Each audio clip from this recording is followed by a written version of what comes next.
see the Buddha nature, the Tathagata and Dharma. Thus what the Tirthayikas say is all false, there is no truth in it. All common mortals first see all such things as pots, clothing, vehicles, houses, castles, rivers, forests, men, women, elephants, horses, cows and sheep, and they see that they resemble seem to stay the same and say that they are eternal. Know that they are not anything eternal. O good man! All that is made is not eternal. The void is not anything made. So, it is eternal. The Buddha nature is not what is made. So, it is eternal. The void is the Buddha nature is the Tathagata is not what has been made. What has not been made is eternal. Dharma is eternal, Dharma is the Sangha is not what has been made, what has not been made is eternal. O good man! There are two kinds of created thing, which are, 1. Physical and 2. Non-physical. The non-physical is the mind chit and the mental faculties kata. The physical elements are earth, water, fire, and wind. O good man! The mind is non-eternal. Why so? Because its nature is driven by things external to it ever to answer and discriminate things. O good man! The nature of what the eye sees is different various, and this applies all the way down to that of what the mind thinks, which is different. Hence, non-eternal. O good man! The field of cognition of matter rupa is different, and this applies to where the field of cognition of dharmas is different. Hence, non-eternal. O good man! The concomitant elements of visual consciousness are different, and this applies down to the concomitant elements of mental consciousness, which are different. Hence, non-eternal. O good man! If the mind were eternal, visual consciousness alone could call forth all elements. O good man! If visual consciousness is different and if this applies down to mental consciousness which is different, we see that it is non-eternal. The aspects of the elements look alike, and these come about and die out moment after moment. So, common mortals look and conclude that they are eternal. As all causal relations work against and break up do not endure unchanged, we say non-eternal. We gain visual consciousness by means of the eye, matter, light, and thinking. When gustatory consciousness arises, place and cause differ. This is not the causal relation of visual consciousness. Things are thus all the way down to consciousness of thinking, in which things differ. Also, next, O good man! Because the causal relations of all things dissolve, we say that the mind is non-eternal. The way to practice the non-eternal differs. If the mind were eternal, one would have to practice the non-eternal always. And one could not meditate on suffering, the void, and selflessness. And how could one meditate on the eternal, bliss, self, and the pure? For this reason, the teachings of the Tirthayikas are unable to take in embrace, include the eternal, bliss, self, and purity. O good man! You should know that the mind is definitely non-eternal. Also, next, O good man! As the nature of the mind is different, we say non-eternal. This is as in the case of the so-called nature of the Sravaka's mind, which is different, as in the case of the Pratyeka Buddha, which is different, and the mind of all Buddhas, which is different. There are three kinds of mind attitude, mental stance amongst the Tirthayikas, namely, 1. Mind of renunciation, 2. Mind of home life, and 3. Mind that works against and departs from home life. There are differences of the concomitant mind, such as bliss, sorrow, non-sorrow and non-bliss, greed, anger, and ignorance. Also, there are different mental aspects with the Tirthayikas, which are those of the concomitant mind of ignorance. Doubt, twisted views, mind of deportment regarding walking and stopping. O good man! If the state of mind were eternal, one could not discriminate all such colors as blue, yellow, red, white, and purple. O good man! If the mind were eternal, there could be no forgetting of anything committed to memory. O good man! If the mind were eternal, there could be no increase in reading and recitation. Also, next, O good man!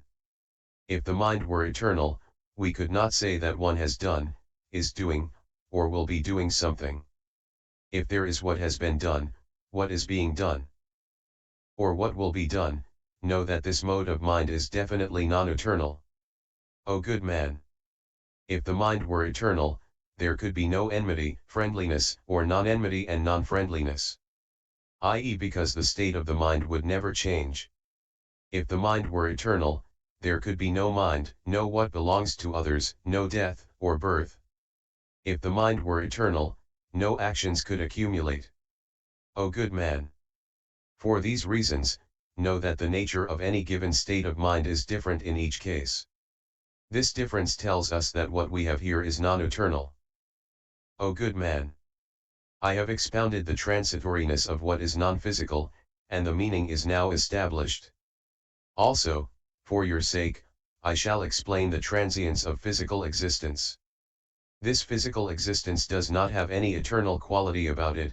Basically, it has no life. Born, it must die. When a person's body is still in the womb, in the kalala stage, there is nothing of the life entity there, because it changes when born.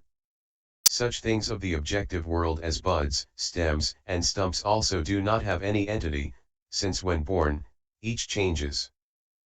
Thus we know that all physical things are transitory. O good man! All a man's sense faculties change over time. His sense faculties at Hyatman Rupa are different at the time of Kalala fetal stage, days after conception, Arbudha second week, Ghana fourth stage, Pasi third week, pustule, at the time of birth, in childhood, in boyhood, and up to the time of old age. Thus does it stand with the things of the objective world. Differences are seen become manifest in such as, bud, stem, branch, leaf, flower, and fruit. Also, next, O good man! Mental taste also differs. Change occurs at the time of Kalala up to the days of old age. The taste of objective things also differs. The taste differs at such times as, bud, stem, leaf, flower, and fruit. Strength differs at the time of Kalala up to old age, form and appearance differ at the time of Kalala and through to old age, the results of karma differ from the time of Kalala to the time of old age, name differs from the time of Kalala up to old age. Man's so-called sense faculties break up, return, and conjoin into their former state. We know that this is impermanent. Such things of the objective world as trees break and join together. So, we view them as impermanent. A thing gradually comes about. So, we know it to be non-eternal. As it gradually emerges from the time of Kalala through to the time of old age, bud, fruit, and seed arise. So we see that a physical thing dies out. Thus, what we see is non-eternal. Differences are seen from the time of the death of the Kalala stage up to the time of the death of old age, and at the time of death of the bud and up to the time of death of the fruit. Thus, we see that what there is impermanence. Common mortals do not know this. As things carry on alike seemingly the same, they conclude and say that what is there is eternal. For this reason, I say non-eternal. If there is the non-eternal, what there is suffering. If there is suffering, this is nothing but what is impure. O good man! When Kajyapa once asked me about this, I already answered his question at that time. Also, next, O good man! All things have no self. O good man! All things are physical and non-physical. The physical is non-self. Why? Because it can be broken asunder and destroyed, beaten, and split. Because there is birth, growing up and becoming big. The self cannot have any breaking asunder, destruction, beating or splitting, it cannot grow up and become big. Because of this, we know that what is physical is also non-self. Why? because of the fact that it is something that has come about from causes and conditions. O good man! The Tirthayikas may say that there must be a self because there is exclusiveness of thought.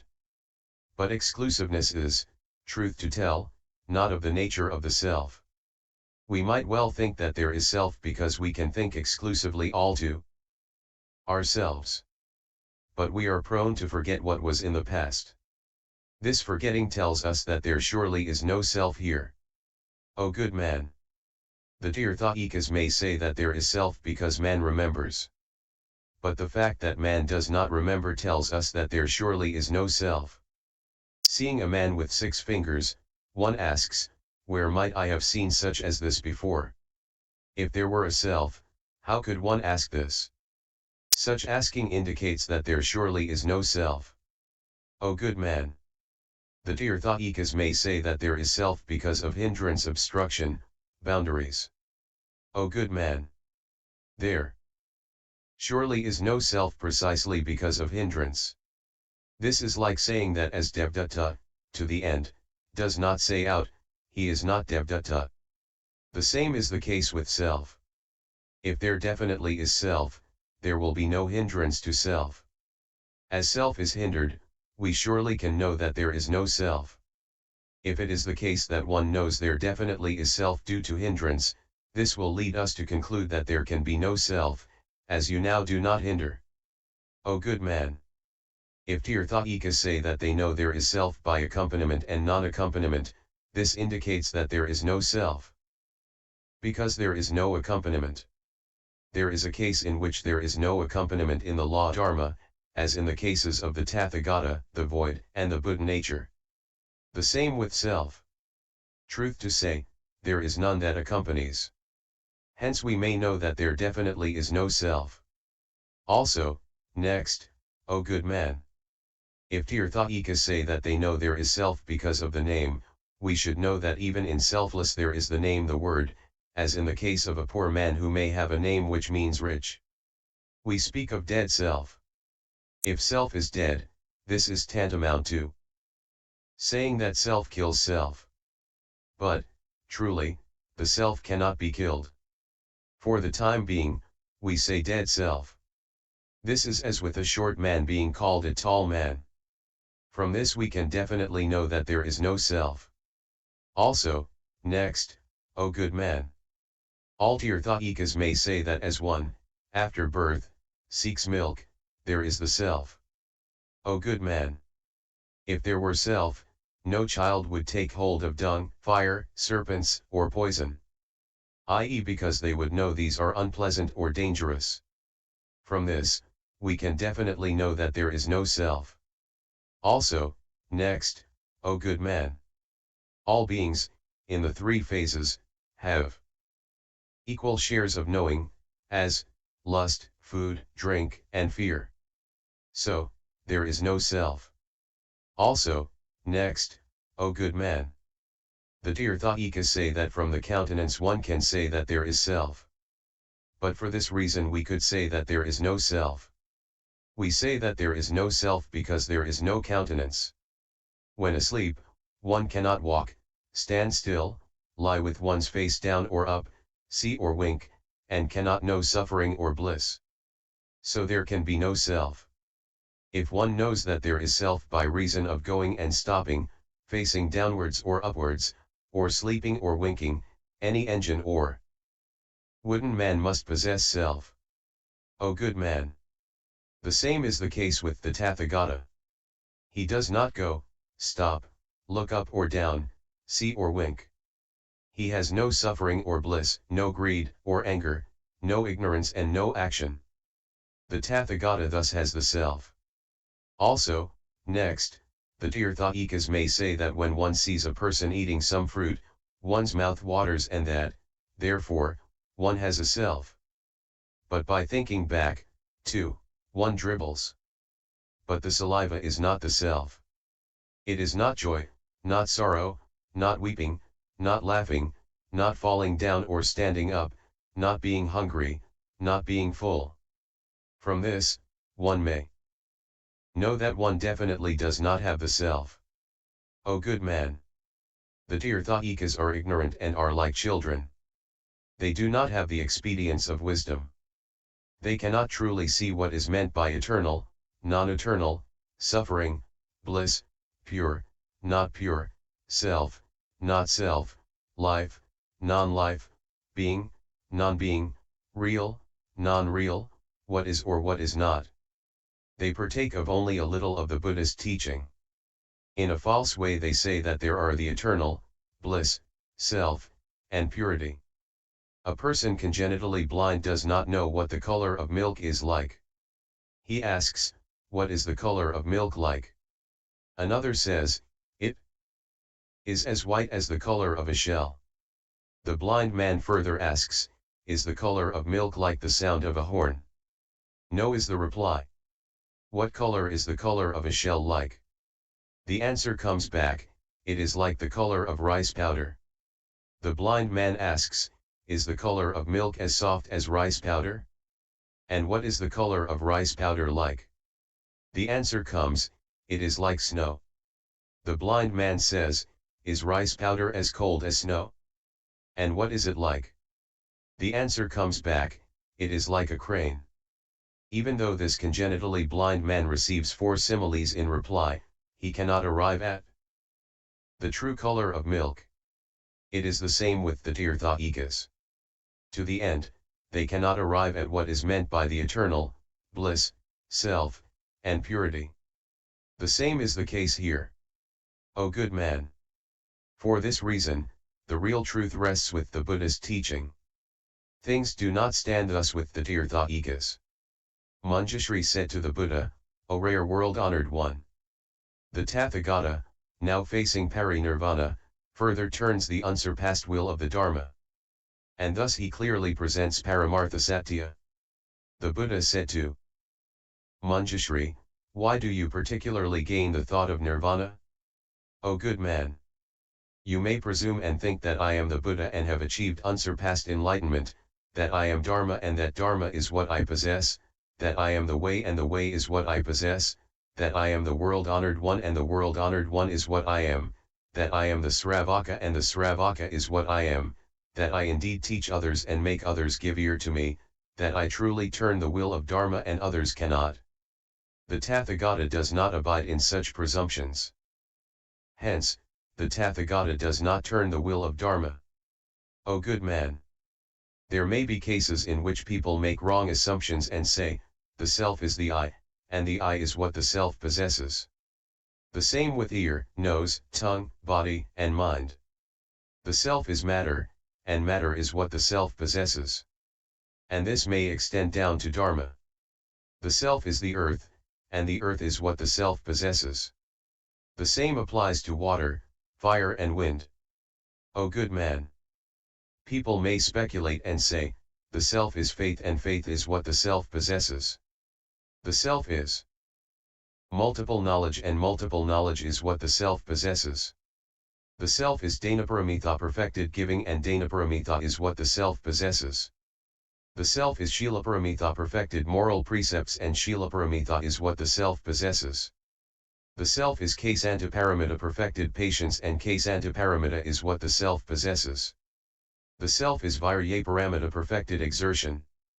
And Viryaparamita is what the self possesses. The self is Dhyanaparamita perfected meditation and Dhyanaparamita is what the self possesses.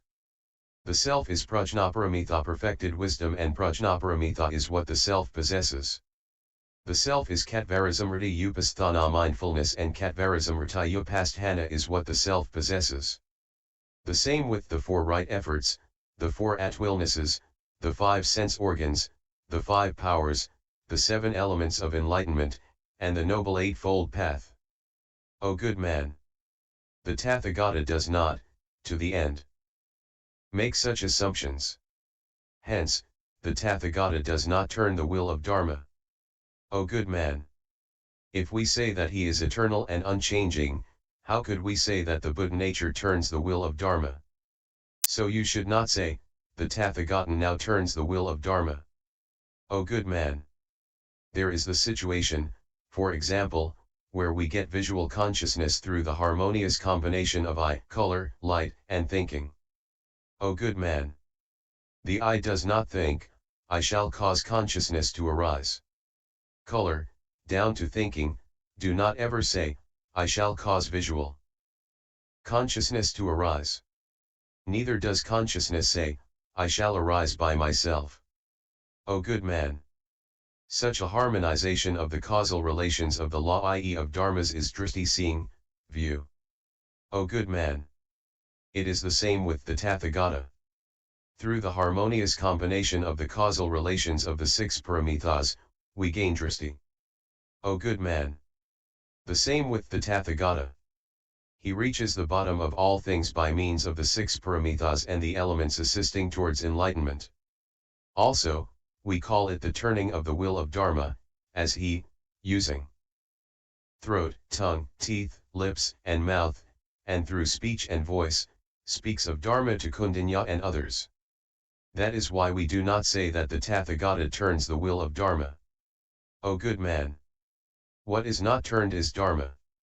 Dharma is the Tathagata. O good man!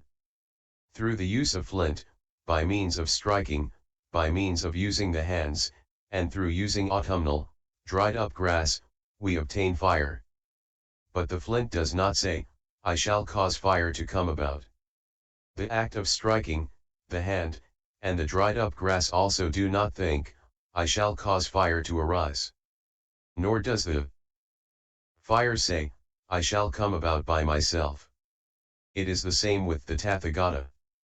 Through the 6 paramitas, down to speaking to Kaundinya, there occurs the turning of the will of Dharma. But the Tathagata, too, does not think and say, I turn the will of Dharma. O good man! We speak of non-coming out, non-arising, non-acting. This is the right turning of the will of Dharma. This turning of the will is the Tathagata. O good man! An example, from cream, water, churning, a pot, and a person's hand holding it, we obtain butter. The cream does not think to itself, I will call forth butter. Nor, even, does the person's hand think to itself, I will call forth butter. And the butter, too, does not think to itself, I will come about by myself. By means of the coming together of the various causal relations, butter comes into being. The same with the Tathagata. He does not think and say, I turn the will of Dharma. O good man!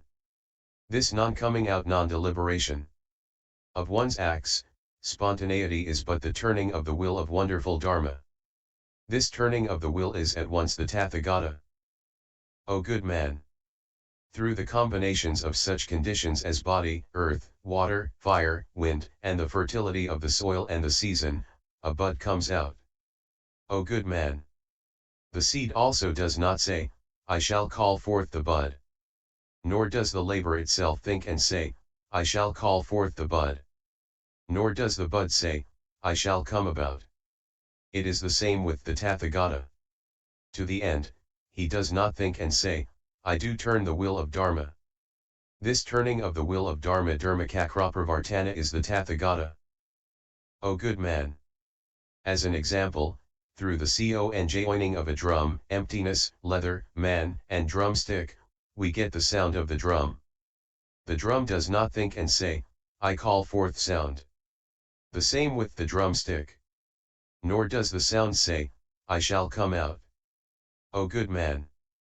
It is the same with the Tathagata. He does not, to the end, think and say, I turn the will of Dharma.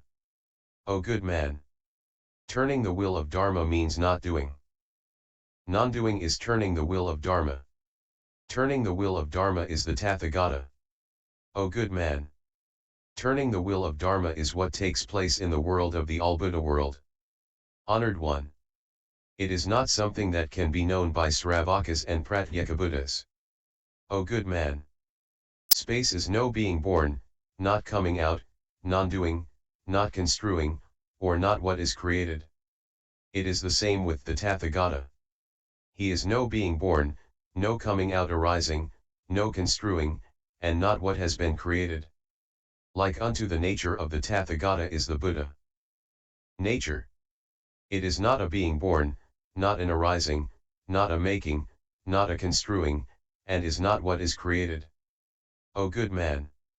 In what the all-Buddha world honored one says, there are two kinds categories. One is of the mundane, and the other is of the supramundane world. O good man! For the sake of Sravakas and Pratyekabuddhas, the Tathagata speaks about what is mundane. For the sake of Bodhisattvas, he speaks about what is supramundane. O good man! In this great congregation, there are, again, two kinds. One is the type of person who seeks the smaller vehicle, and the other is he who seeks the larger vehicle. In days gone by, at Varanasi, I turned the will of Dharma to all Sravakas, and first at Kusinagara I turned the larger will for Bodhisattvas. Also, next, O good man! There are again two kinds of people, who are of, 1, middle grade and 2, higher grade. For those of the middle grade, I turned the will of Dharma at Varanasi. And for those of the higher grade, for the Elephant King, Bodhisattva Kasyapa and others, I now, here, at Kusinagara, turn the larger vehicle will of Dharma. For those of the very lowest grade, the Tathagata, to the end, does not turn the will of Dharma. The lowest is the Ekantaka. Also, next, O good man! There are two kinds of person who seek the Buddhist teaching. One is he who makes middling effort, and the other is the person who makes higher effort. At Varanasi, I turn the will of Dharma for the sake of those of the middle grade, and here at this castle I turn the larger will of Dharma for those of the higher grade. Also, next, O good man! In days gone by, at Varanasi, when I first turned the will of Dharma, 8,000 devas attained the level of Shrotapanna, and here at this castle, 800,000 people will attain unsurpassed enlightenment and will not retrogress. Also, next, O good man! At Varanasi, great Brahma fell to his knees and begged me to turn the will of Dharma. Now, here at this castle, Bodhisattva Kasyapa falls to his knees, begging me to turn the will of Dharma. Also, next, O good man! When, in days gone by, I turned the will of Dharma, I spoke of the non-eternal, suffering, void, and selflessness. Now, here in this castle, I turn the will of Dharma. I speak of the eternal, bliss, self and purity as true as can be. Also, next, O good man! When I turned the will of Dharma in the past at Varanasi, my voice reached Brahma. When, now, the Tathagata turns the will of Dharma here at Kusinagara, my voice reaches and fills all the Buddha lands to the east, whose number is as great as the sands of Ganges. The same applies to the lands in the south, west, and north. Also, next, O good man! The all-Buddha world honored one speaks of the Dharma. In all cases, we say that he turns the will of Dharma. O good man! It is just as the Chakravartin's Chakraratna jewel will thoroughly subdues those not yet come under his banner and gives peace to those already subdued. O good man! So does it stand with the delivering of sermons by the all-Buddha world honored one. The countless defilements not yet subdued will be conquered, and the root of good will shoot forth amongst those people already conquered. For example, O good man! It is just as the Chakravartin's Chakraratna truly makes away with all enemy robbers. The same with the sermons of the Tathagata. They thoroughly subdue all the hostile defilements, and peace reigns. Also, next, O good man! It is similar to the Chakravartin's Chakraratna, which rotates up and down. It is the same with the Tathagata's sermons.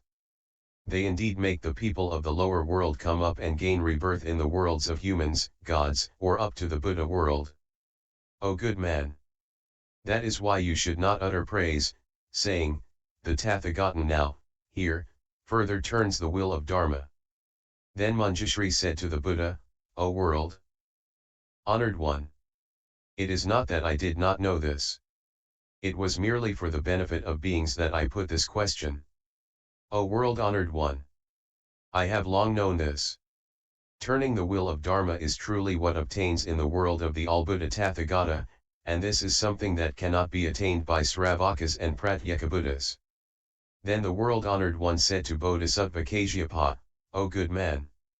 This is why we say that a bodhisattva abides in the teaching of the great Nirvana Sutra of Mahayana and performs holy actions. Bodhisattva Kasyapa said to the Buddha, O world-honored one! Why do we say holy action?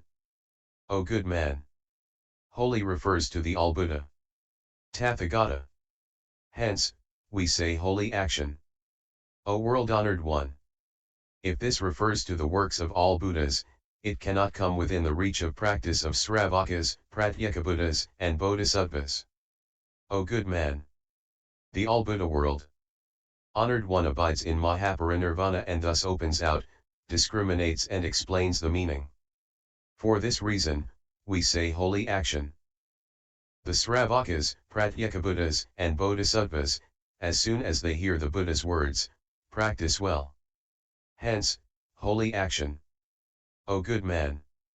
As soon as this Bodhisattva Mahasattva has done this work, he attains the stage of fearlessness. O good man!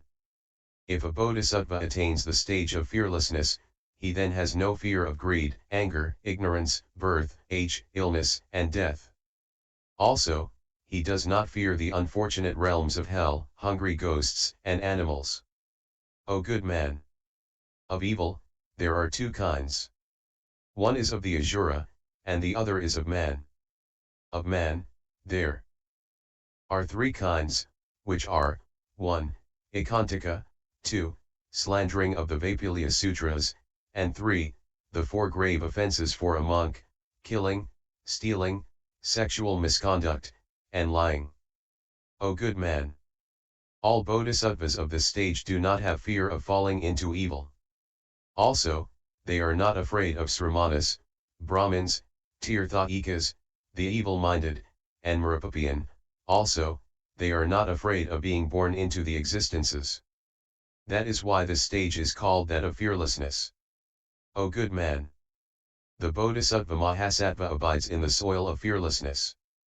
He gains the samadhis and breaks, destroys, liberates himself from, does away with the existences. O good man!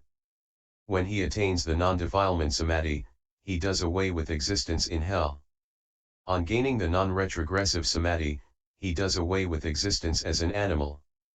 Gaining the blissful mind samadhi, he does away with existence as a hungry ghost. Gaining the aljoy samadhi, he crushes out existence as an asura.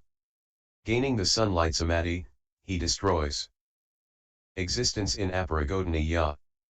Gaining the burning flame samadhi, he does away with existence in uttarakuru. Gaining the phantom samadhi, he does away with existence in jambudvipa. Gaining the immovable samadhi of all things, he does away with existence in the four heavens. Gaining the unbeaten samadhi, he does away with existence in Rayastrimsa heaven. Gaining the gladwill samadhi, he crushes out existence in Yama's heaven. Gaining the blue color samadhi, he does away with existence in Tushita heaven. Gaining the yellow color samadhi, he destroys existence in Nirminority heaven. Gaining the red color samadhi, he crushes out existence in Paranirmitavasavartan heaven. Gaining the white color samadhi, he does away with existence in the first dhyana heaven. Gaining the varied samadhi, he does away with existence as great Brahma. Gaining the twin samadhi, he destroys existence in the second dhyana. Gaining the thunder sound samadhi, he destroys the third dhyana. Gaining the rain samadhi, he does away with the fourth dhyana.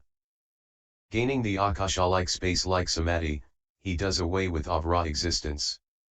Gaining the bright mirror samadhi, he does away with the existences of the Siddhavesa heaven and the Anagamin. Gaining the unhindered samadhi, he destroys akashanantayatana existence. Gaining the non-hindrance samadhi, he destroys akashanantayatana existence. Gaining the eternity samadhi, he does away with vijnananantayatana existence.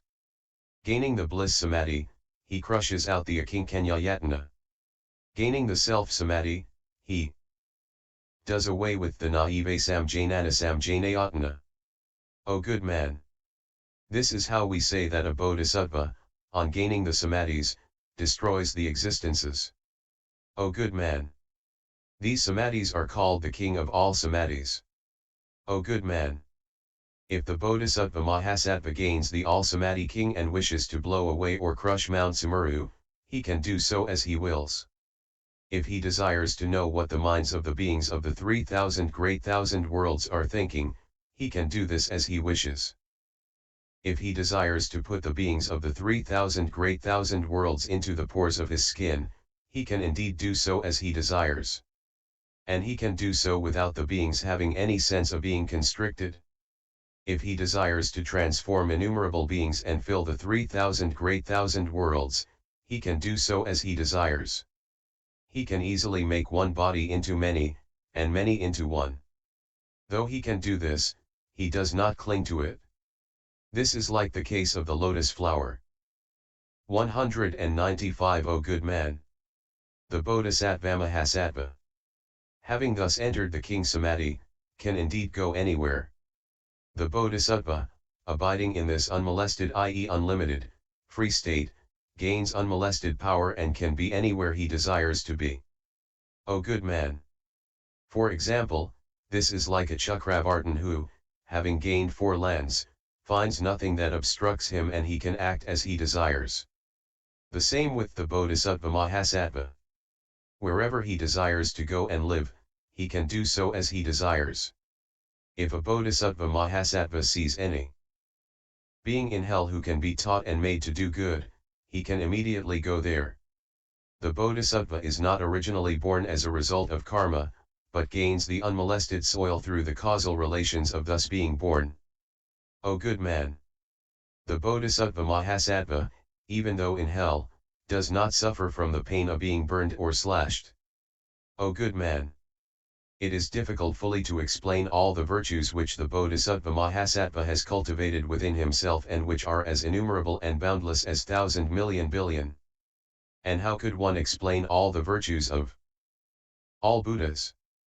Then, among those gathered there, was a Bodhisattva whose name was King who abides in the undefiled storehouse. He had achieved great virtue and possessed divine power, great dharmas, was perfect in samadhi and fearlessness. He stood up and, baring his right shoulder, placed his right knee on the ground, prostrate himself and said to the Buddha, O world-honored one! As you the Buddha say, the virtues and wisdom perfected by all Buddhas and Bodhisattvas are as innumerable as 1,000 million billion. It is impossible to explain them. I think to myself that nothing can supersede this Mahayana Sutra. Why not? Because through the power of this Mahayana Vaipilya Sutra, there appear the all-Buddha world-honored one and unsurpassed enlightenment. Then the Buddha praised him and said, Well said, well said. O good man! It is thus, it is thus. It is as you say. All the innumerable Mahayana Vaipilya Sutras accomplish innumerable virtues. But compared with this, the simile fails. The virtue of the sutra exceeds the virtue of other sutras by more than times, more than 1,000 times, more than 100,000 million times, and no number can express it. O good man! For example, a cow brings forth milk, the milk produces cream, the cream produces fresh butter, the fresh butter produces clarified butter, and the clarified butter produces sarpermanda. Sarpermanda is the best. When it is partaken of, all illnesses die away. All medicines are contained in this. O good man! It is the same with the Buddha. From the Buddha come about the types of sutra scripture. From the types of sutra there come about the sutras proper. From the sutras come about the Vaipilya Sutras. From the Vaipilya Sutras there arise the Prajnaparamita perfection of wisdom sutras, and from the Prajnaparamita comes about the great Nirvana. The case is as that of Sarpermanda. Thus, Sarpermanda can well be likened to the Buddha nature. The Buddha nature is the Tathagata. O good man! For this reason, I say that the virtues of the Tathagata are immeasurable. They stand beyond number. Bodhisattva Kasyapa said to the Buddha, O world-honored one. You the Buddha say, the great Nirvana Sutra is like Sarpermanda and is the best. When partaken of, it cures all illnesses. All medicines are contained in this. On hearing this, I think to myself, if any person cannot get to hear the sutra, such a person is the greatest of the ignorant and has no good mind. O world-honored one! I shall now peel off my skin, turn it into paper, take out my blood and turn it into ink, get water from my marrow, crack a bone to have it serve as a pen, and with all of these copy out the great Nirvana Sutra. Having copied it out, I shall read and recite it, understand it well, and then, later, I shall patiently expound it to others. O world-honored 1. If beings are dying for wealth, I shall give it to them, and later recommend this Nirvana Sutra and have them read it. With the nobility, I shall use loving words, follow them and later, by degrees, recommend this Mahayana great Nirvana Sutra to them and get them to read it. With the dull, I shall force them to read it, with the arrogant, I shall become their servant, comply with their will, gladden them, and then guide them into the great Nirvana Sutra. If there should be anyone who slanders the Vapulya, I shall crush him down, and after having subdued him, I shall recommend this great Nirvana Sutra to him and have him read it. To any person who loves the Mahayana Sutras, I shall myself pay homage, I shall make him offerings, and I shall respect and praise him. Then the Buddha praised Bodhisattva Kasyapa, well said, well said. You love this Mahayana Sutra very much. You covet it, you love the Mahayana Sutra, you understand it, believe in and respect Mahayana, and you make offerings to it. O good man! Through the causal relations of the good mind, you will rise above bodhisattvas whose number is as countless and as boundless as the sands of the river Ganges, and you will attain unsurpassed enlightenment. Before long, you too, like me, for the sake of beings, will expound great Nirvana, the Tathagata, the Buddha nature, and all the hidden teachings of all Buddhas. O good man! In days past, when the son of the Buddha had not yet risen, I was born as a Brahmin and was practicing the way of a bodhisattva. I was versed in all sutras and in the sutras of the Tirthayikas, and was practicing the way of silent extinction. And I was perfect in my deportment. My mind was pure. Even if others came and urged, tempted, attacked me, I was not beaten. Having relinquished the fire of anger, I upheld the law of the eternal, bliss, self, and the pure. I went about and looked for Mahayana Sutras, but had not yet heard the name of the Vapulya. At that time I lived in the Himalayas. The mountains were pure, there was a plenitude of running rivers, ponds, forests, medicinal trees all around. Here and there, between the rocks, ran clear streams, beautiful flowers adorned everywhere. There were innumerable birds and animals. Sweet were the fruits and countless their varieties. Also, there were lotus roots, sweet roots, blue trees, and fragrant roots. I lived alone at that time, on fruit. After partaking of the fruit, I concentrated my mind and sat in meditation. It took an immeasurably long time, but I never heard of the appearance of the Tathagata or of the Mahayana Sutras. O good man! I thus practiced the way through all difficulties, and Sakrodevanam and all the Devas wondered at my practicing of the way. They all gathered together and spoke to each other, saying in a gatha. Each of us points and says that in this pure quarter of the Himalayas, there lives a master, alone, and parted from all greed, the king of all virtues. Removed is he already from greed, anger, and arrogance. Long since has he done away with flattery and ignorance. His mouth does not speak what is rough or evil. At that time, there was a Deva among those present whose name was Joy, and who also said in Agatha, one like this who is apart from greed, is pure and makes effort, Is not such a person one who looks up to Chakra, chief of gods, or the Devas? If such a person is one who seeks the way, such a one will undergo penance. Such a person will desire to gain the place where Chakra sits. At that time, there was a rishi who spoke to Chakra in a gatha. O Kausika, i.e. Chakra, master of heaven, do not conceive things this way. The Tirthayikas undergo penance. Why do they need necessarily to seek the place where Chakra lives? Speaking thus, he also said, O Kausika, there is a great person here who, for the sake of beings, does not conceive things for his own good.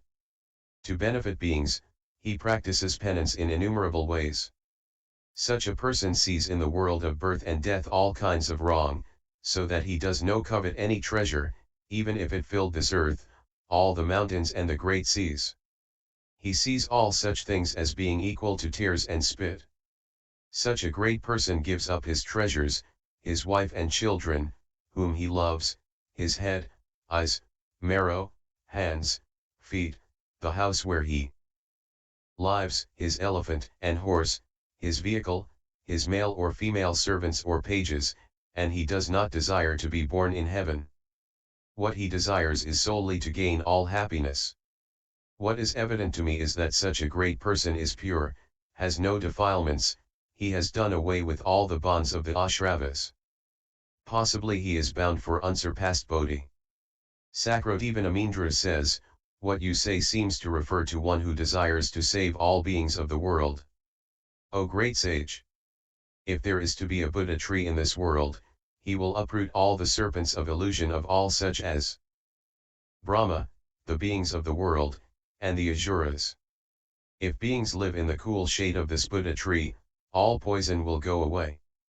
O great Rishi! If this person, in days to come, becomes a Shugata Buddha, all of us will be able to extinguish the innumerable burning fires of illusion. Such a thing is hard to believe. Why? Innumerable beings gain unsurpassed bodhicitta resolve to gain enlightenment, but as their causal relations for this are meager, the bodhicitta shatters. This is like the moon reflected in water, which moves if the water moves, or it is as difficult as trying to draw pictures in water, pictures which easily disperse. It is the same with bodhicitta.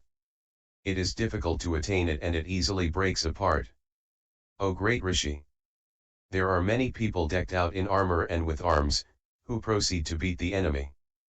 But if the mind has fear while on the battlefield, that person is forced to draw back. It is like this with all beings.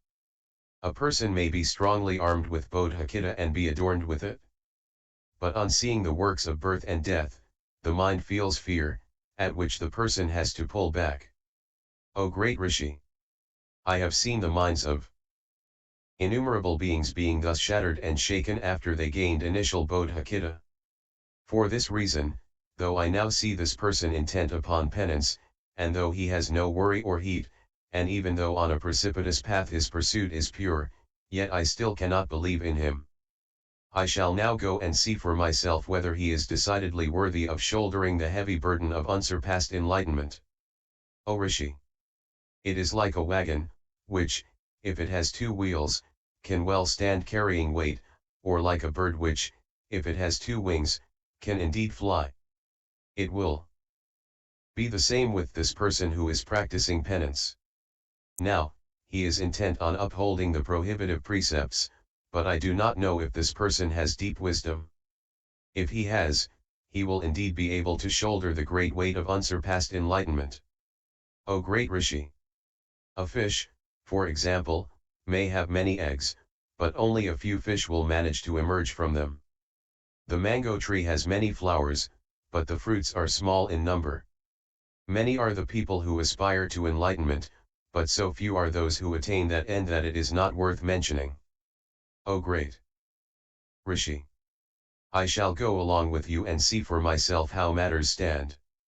For example, O great Rishi! One can distinguish true gold if one performs 3 types of test, which are, burning, beating, and polishing. This must be the way to test penance. Then Shukradeva Namindra transformed himself into a Rakshasa flesh-eating demon who was very fearful to behold. He came down to the Himalayas. And he stood there, not far away. At that time, the Rakshasa had no fear in his mind, he looked brave, with none to compare to him. His oratory was in order, with his voice clear. He spoke half of a gatha from the Buddhas of days past. All things change. This is the law of birth and death. Thus saying, he stood before the person. He looked very frightening, and looked all around him. The person who was practicing penance heard these words and was happy. It was like a merchant who, while traveling on a difficult path through the dark night and losing sight of his companions, becomes full of fear, but when he meets up with his comrades again feels no end of joy. Or it was like a person who has long been ill, without encountering a good doctor, good treatment, or good medicine, who later comes across such. Or it was like a person at sea who falls into the sea water and suddenly encounters a boat, or like a thirsty person who comes across water, or like a person who is being pursued by an enemy and who suddenly escapes, or like a person who has long been chained up in prison, who suddenly obtains release. Or it was like a farmer who encounters rain during the days of drought, or like a traveler who returns home again, and whose people at home are overjoyed. O good man! I, at that time, heard this one half of the gatha and was likewise joyous. I immediately got up from my seat, lifted up my hair with my hand, looked around me and said, from whom was that gatha which I heard just now? At that time, as I looked around, I could see nobody except a Rakshasa. I said, who is it that so opens the gate of emancipation and so thunders out the voice of all Buddhas? Who is it who, amidst the sleep of birth and death, alone awakes and utters such words? Who is it who shows beings, facing birth, and death and famine-stricken, this unsurpassed way? Innumerable beings flounder in the sea of birth and death. And who is it who is going to become a great master mariner? All these beings are always greatly stricken by the illness of the ashravas. Who is it who is able to become the best of doctors? This half of the gatha teaches me, opens up and awakens my mind. It is as when the half-moon causes the lotus to open up its petals. I then, O good man, saw none but the Rakshasa. Also, I thought thus, did the Rakshasa speak this gatha? Again I doubted, maybe he did not. Why not? The appearance of the man is so very frightful. Anyone who heard this gatha would do away with all fear and ugliness. How could a man like this, who looks so ugly, deliver a gatha such as this? A lotus cannot come out of fire, there cannot be cool water where the sunlight falls. O good man! I then said to myself, I am now ignorant. This Rakshasa may have seen all the Buddhas in the past. On seeing them, he may have had a chance of hearing this half of the gatha. I shall ask. Going up to where he was, I said, well, O great one! Where did you get this half of the gatha from, a fearless one of the past? O great one! Where did you get this half of a Sintamani wish-fulfilling jewel of a gatha? O great one! This half of the gatha is the right path of the all-Buddha world-honored ones of the past, future, and present. The innumerable beings of the world are always overshadowed by all wrong actions, and all life through they stand amidst the teachings of the Tirthayikas and do not have the chance of hearing the supramundane words spoken by the world's hero Buddha, who is possessed of the 10 powers. O good man! When I thus asked, the answer came back, O great Brahmin! Do not ask of me the meaning of this. Why not? I have not eaten anything for days. I have looked all around, but I cannot find anything to eat. Due to thirst, hunger, and worry, my mind is deranged and my words do not come out in order. My mind itself does not know what is what. I have flown through the sky. I have been to Uttarakuru, to heaven, and to all other places, but I cannot get food anywhere. So, I speak thus. O good man! I then said to the Rakshasa, O great one! If you tell me about this Gatha, I shall be your disciple to the end of my life. O Great One! What you spoke was not entire and the meaning was not complete. Why do you not wish to speak? Now, there is an end even to wealth, but there is no end to the dana giving of Dharma. The dana of Dharma knows no ending. The benefit it bestows is great. Now that I have heard this half of the Gatha, my mind is surprised, and I also have doubt. Now, ease my mind. If you complete this Gatha, I shall be your disciple until the end of my days. The Rakshasa answered, you have penetrated deeply into wisdom. Only, you care solely for your own self and miss what was meant. I am now oppressed by hunger. I cannot carry on talking. I asked, what do you eat? The Rakshasa replied, do not ask. If I say, people get frightened. I further said, I live alone, there is nobody else here. I, now, am not afraid of you. Why will you not say? The Rakshasa said, what I eat is the soft flesh of man, what I drink is man's warm blood. It is an unfortunate destiny of mine that I have to sustain my life in this way. I go round and look about, but I cannot get any of these things. There are many men in the world. But all have virtue, all are protected by heaven. Besides, I have no strength and cannot kill. O good man! I further said, tell me the meaning of the Gatha in full. After hearing it, I shall offer you my body. O Great One! I may die, but such a body as mine is of no use to me. It could get devoured by a tiger, wolf, owl, or eagle, without my being blessed with a hair's amount of gain on my side. I am now intent upon unsurpassed enlightenment. I shall discard a body which is not hard enough, and I mean to trade it for an indestructible one. The Rakshasa answered, who could believe what you say? Abandoning the beloved body for the sake of 8 equals in English, 11 words, i.e. the final words of the poem. O good man! I replied, you are really ignorant. Imagine a man here. It would be like giving up an earthenware pot for a vessel containing 7 jewels. The same with me. I shall cast away my body which is not strong enough, in order to obtain an adamantine body.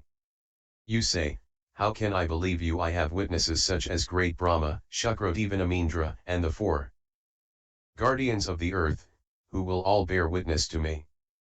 Also, all bodhisattvas who wish to benefit countless beings and who all study Mahayana and who are perfect in the 6 paramitas will attest to my sincerity.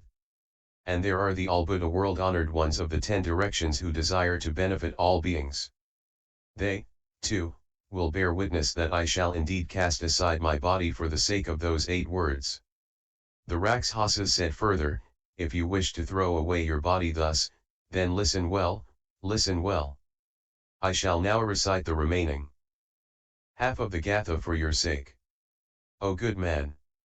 Then, on hearing his words, I was glad at heart. I took off the deerskin clothing that I had on and spread it on the ground for the Rakshasa to preach upon, and said, O honored one! Please sit on this. I shall fold my hands and prostrate myself on the ground before you and say, O please, honored one! Speak well for me the remaining half of the Gatha and bring things to completion. The Rakshasa said, when birth and death are done away with, quietude is bliss. Having said this, the Rakshasa further said, O Bodhisattva! Mahasattva! You have now gained the complete meaning of the Gatha and you must be satisfied. If you desire to benefit all beings, give me your body now. O good man! I, at that time, pondered greatly upon the Gatha's meaning. So I later wrote this Gatha upon stones, walls, trees, and upon the path. Then I put my clothes on. For possibly after death my body might be exposed to someone. I climbed a tall tree. Then the tree god said, O you! What do you intend to do? O good man! I answered, I shall now cast away my body, so as to repay the value I have obtained from the Gatha. The tree god asked, What benefit does the Gatha bestow? I answered, this Gatha is what the Buddhas of the past, future, and present have had for the opening up of the doctrine of the all-void. I give my body up for this. It is not for profit, fame, or treasure, not for the bliss of the Chakravartin, the four guardians of the earth, great Brahma, or man or heaven. I cast this away for the benefit of all beings. O good man! I also vowed to myself, let all miserly people come and see how I relinquish this body. If there is a person who gives little and asks for much, let such a person see how I, merely for this Gatha, cast my body away, just as a person might discard grass or wood. As I said this, I flung my body down from the tree to the ground. It had not yet reached the ground when several voices sounded in the air. The voices reached as far as Akanis the heaven. Then the Rakshasa displayed his original form as Shakra, took hold of me in midair, and deposited me upon the ground. Then, Skakrotivanamindra, all the Devas, and great Brahma fell to the ground. They touched my feet, raised me up, and said, well done, well done. It is good, it is good. This truly is a bodhisattva who benefits innumerable beings and who, in the blackness of the gloom, desires to set up a great torch. As I love the Tathagata's great Dharma, I beautifully ponder and worry. Please give ear to how I repent of my sins. You shall assuredly, in days to come, achieve unsurpassed enlightenment. Please condescend to succor me. Then, Shakrotivanamindra and the Devas touched my feet. Then they disappeared and were seen no more. O good man! Since I discarded my body in days gone by, for the sake of Agatha, in consequence I was able to hope to attain unsurpassed enlightenment after 12 kalpas before Maitreya. O good man!